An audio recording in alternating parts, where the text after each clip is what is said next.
Nasser Amani, je suis le directeur des services numériques du GHT Rhône-Nord Beaujolais-Dôme, dont l'établissement support est le centre hospitalier du Franche-sur-Saône. Donc ce GHT est composé de 9 établissements MCO et SSR, 14 EHPAD, pour un budget de 435 millions d'euros, et donc c'est 3138 lits, 200 000 consultations, plus de 90 000 passages aux urgences, 743 médecins et 4247 agents. Donc on a un système d'information convergent entre tous ces établissements-là. Ce système d'information reprend l'ensemble des outils et applications métiers qui sont au cœur du processus de soins. Techniquement, on a environ 400 serveurs physiques et virtuels hébergés dans 2 data centers et plus de 3200 postes de travail. Bonjour Monsieur Amani. Finalement, pourquoi cette interview? Qu'est-ce qui s'est passé dans la nuit du 14 au 15 février dernier? Nous avons été victimes d'un acte cyber d'ampleur, puisque les services des urgences ont contacté la strate informatique indiquant que nous n'avions plus accès au dossier patient informatisé des urgences. Nous avons une astreinte 24 heures sur 24, 7 jours sur 7 qui gère ce type d'incident. Donc le technicien d'astreinte s'est connecté et s'est aperçu que nous faisions face à une phase de chiffrement par cryptovirus. Tout de suite, on a mis en place les premières actions. Donc, dans la phase de confinement, dans les toutes premières minutes suite à la détection de l'incident, nous avons contacté notre partenaire MGM Solutions, qui nous accompagne au quotidien et depuis plusieurs années. Et j'ai eu moi-même au téléphone, puisque j'étais de garde administrative, Grégory Mergou, qui m'a donné les tout premiers conseils et les premières actions à réaliser sur notre système d'information pour rentrer dans cette phase de confinement. Comment s'est déroulé l'incident?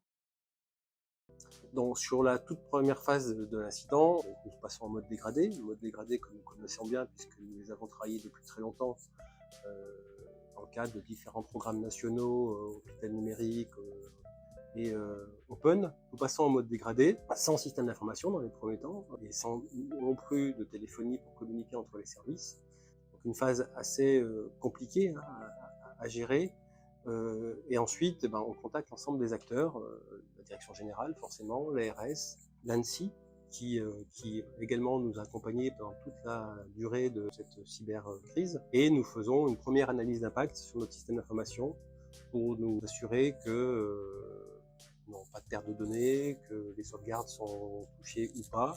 En l'occurrence, les sauvegardes ne l'étaient pas. Donc, nous réalisons donc des déclarations d'incidents qui sont réglementaires auprès de la CNIL, l'ANS et l'ANSSI, et nous rentrons dans une phase qui est la phase suivante, c'est-à-dire le pilotage de la gestion de crise, où nous mettons en place rapidement une cellule de crise pilotée par la direction générale et moi-même, et qui devait assurer pendant toute la phase de cette cybercrise le plan de continuité d'activité, le plan de reprise d'activité, de retour à la normale, le lien avec les médias, l'ARS, le ministère, la présidence de la République.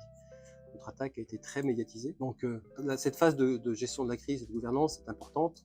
Il faut être prêt, parce que dans les premières minutes, il faut agir très vite, il faut prendre des décisions très vite. Ensuite, il a fallu prendre des décisions du type des patients en réanimation, actuellement présents dans les services, et en néonatologie, savoir si nous devions les garder ou pas. Et ces décisions ont été compliquées à prendre, puisqu'on n'avait pas encore de notion de durée de crise et de combien de temps ça allait nous prendre pour remédier l'ensemble du système. Et dans cette phase-là, donc, nous avions 2 acteurs principaux qui nous ont accompagnés, l'ANSSI et puis MGM Solutions, qui a été présent quelques heures après la crise et nous a aidé à prendre ces décisions-là, qui ont été des décisions compliquées, et à initier la méthodologie de remédiation, qui est la phase suivante, comment nous remédions et comment nous faisons en sorte de revenir progressivement à la normale. Alors, le progressivement à la normale est relatif, puisqu'il a fallu 2 mois et demi pour totalement sortir de cette crise cyber. Quels ont été vos choix quant à la phase de remédiation de votre système d'information? Concernant plus précisément la phase de remédiation, nous avons pris quelques orientations très rapidement, notamment de tout reconstruire et de ne pas rejouer les sauvegardes comme on aurait pu le faire pour repartir le plus vite possible. Cette décision a été prise en lien avec l'ANSSI et MGM Solutions de façon éclairée. Du coup, on a pris la décision de reconstruire à zéro l'ensemble de notre système d'information. Cette décision a été compliquée à prendre puisqu'elle impactait forcément la durée de remédiation et le temps nécessaire à cette reconstruction allait être très long. Nous avons pris le parti de reconstruire une architecture entière, Microsoft, en silo. Nous avions quelques priorités.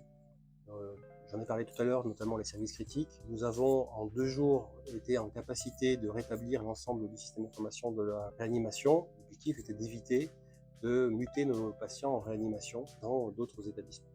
Puis, 15 jours après, on a été en capacité de relancer le système d'information des urgences et permettre à nouveau de relancer progressivement la venue aux urgences des ambulances et des SAMU. Et en lien avec la cellule de crise, nous avons priorisé tous les services à remédier. D'abord les services de médecine, ensuite les services de soins de suite, ensuite nos EHPAD et ensuite plutôt les applications et les services administratifs pour finaliser cette remédiation 2 mois et demi environ après la phase de chiffrement. En synthèse, qu'avez-vous appris de cette cyberattaque et de la crise qui en a suivi? Alors, quels sont les enseignements aujourd'hui que nous tirons de cette crise? Ils sont multiples. Tout d'abord, dans notre management de la sécurité du système d'information de notre GHT, nous avons mis en place de nouvelles règles de sécurité, dans un premier temps, selon les recommandations de l'ANSSI et de notre partenaire MGM. Ce qui change aujourd'hui beaucoup pour le centre hospitalier de Villefranche, c'est que nous avons été désignés opérateurs des services essentiels. Nous sommes accompagnés pour cela par le programme France Relance et une nouvelle fois en partenaire terrain par MGM Solutions qui nous accompagne dans cette phase d'état des lieux qui est nécessaire avant la mise en place de ces recommandations et puis les actions correctives à mettre en place le plus rapidement possible. Et je tenais par ce témoignage à remercier MGM Solutions pour leur réactivité, leur disponibilité, la qualité de leurs conseils qui nous permet 1 an après cette crise de continuer d'améliorer en continu notre sécurité et d'avoir un système d'information optimisé en matière de cyber et de cybersécurité en l'occurrence.